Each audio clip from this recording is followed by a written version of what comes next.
Can you share any update that you have with us about the NCAA, the Big Ten, any conversations that you have had that maybe you would want to give some insight into this process?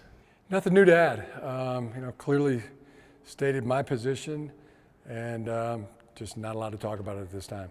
You said at the podium, if criticism comes, you'd rather it come to you than it go to your kids or to your players. Yeah, the adolescent kids at home and the players on the team, because they got these big, wide open hearts that this world loves to just stamp all over. So, who's going to protect them? I will. So, yeah, I'm not saying I enjoy it, the criticism, but if it's going at me and not them, those kids, then I'm okay with it.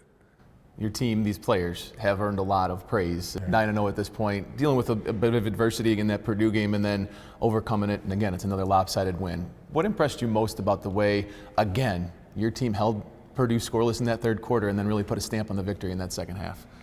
Yeah, I mean, a couple things out of it. It was because, having to get the momentum back in a game. I mean, we haven't had to do that in a lot of our games, but this one we did. We had the fourth down stop, then they got the field goal, and then we got the ball back, and we had a sack right before. That was the first time we've ever gone into halftime, and the momentum, had swung. But our guys just had the faith. They have the faith that when it comes to momentum, we believe, we're getting it back, and just because we don't have it right now, doesn't mean they've got it. So there's just a real.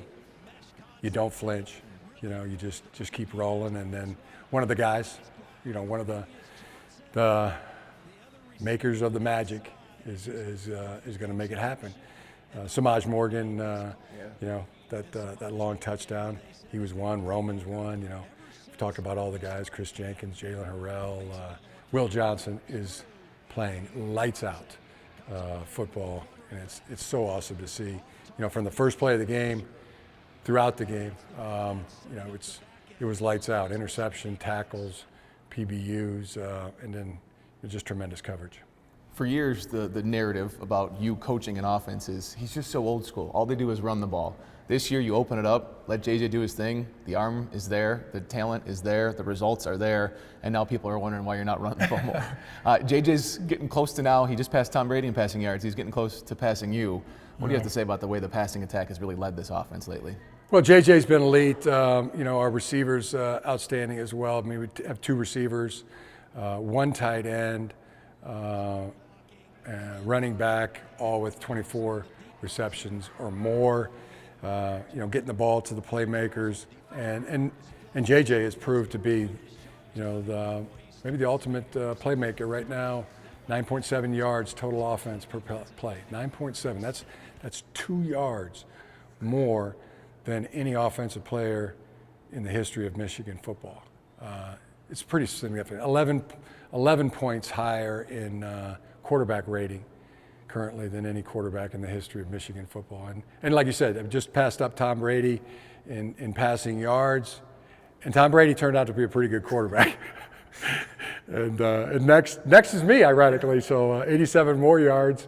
It'll be he'll be passing up me, and he just passed me up in completions, and I'm thrilled about all of those things.